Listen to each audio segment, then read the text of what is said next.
Hey guys, I'm Paco the Realtor. 16 years of experience, helped over 200 families buy and sell the American dream. I'm a local expert, I'm a professional, and I take care of my clients. I pride myself in educating my clients. What's up, guys? This is Paco the Realtor, your friend in real estate. I hope everybody's having a good evening today. Let's see, make sure I got this right. All right. So today I want to talk to you guys specifically about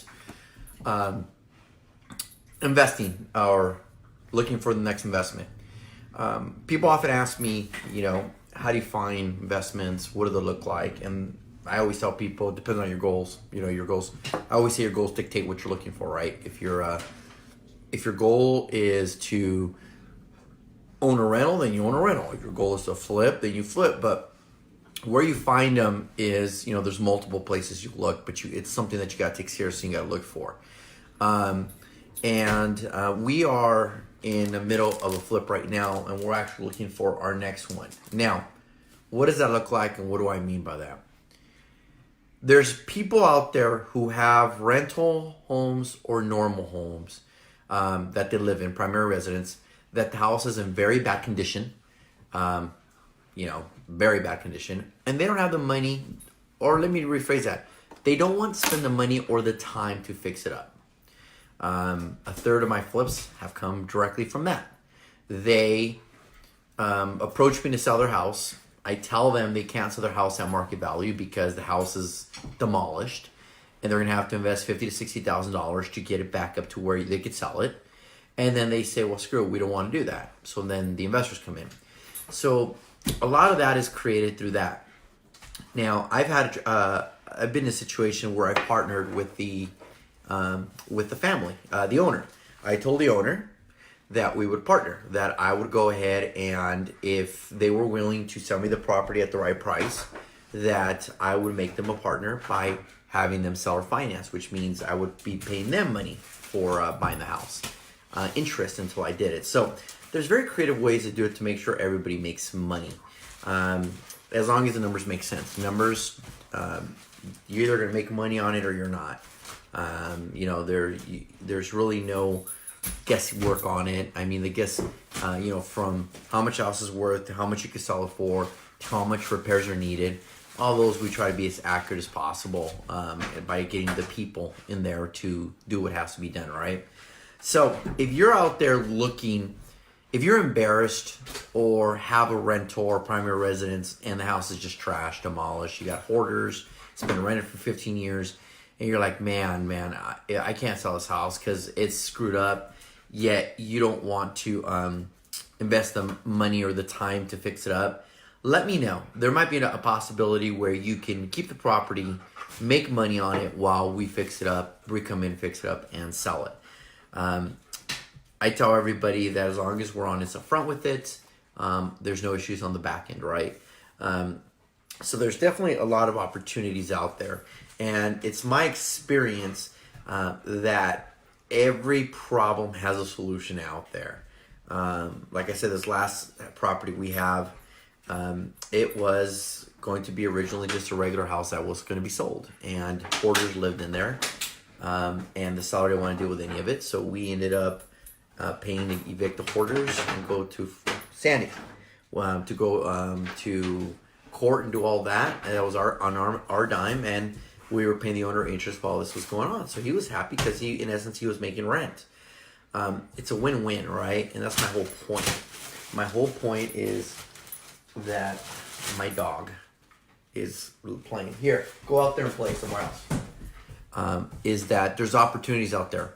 And some people might be embarrassed or not see it as opportunity. They might see it as, I don't have $50,000 to fix up and sell this house, so I'm kind of screwed. And that's what they see it as. And I think that that's the wrong attitude.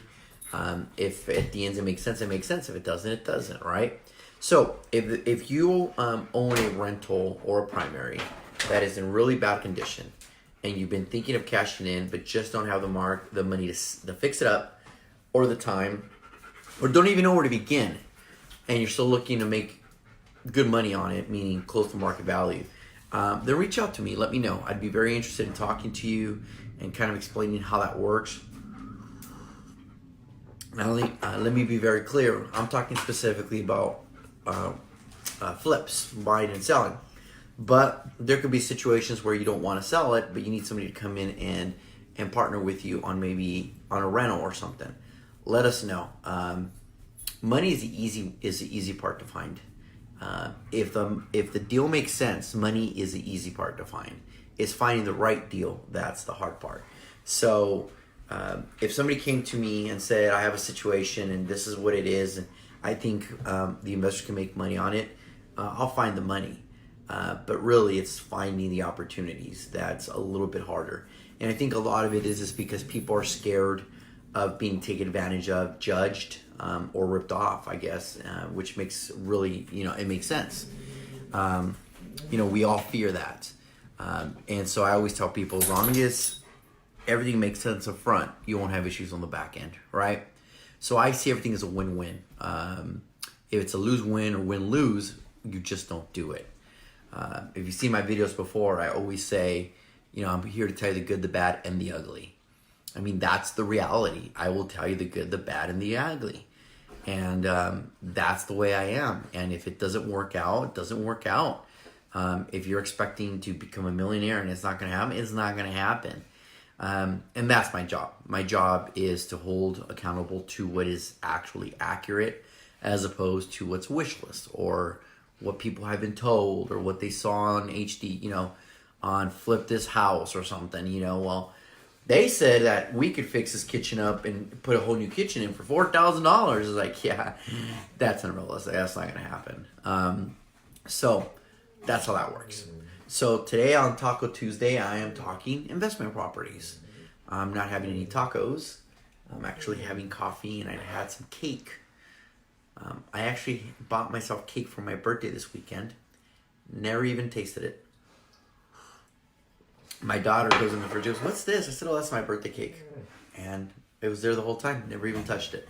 So I had a very, very sweet chocolate ice cream cake, and now I'm drinking coffee to go with it. So no tacos for me today.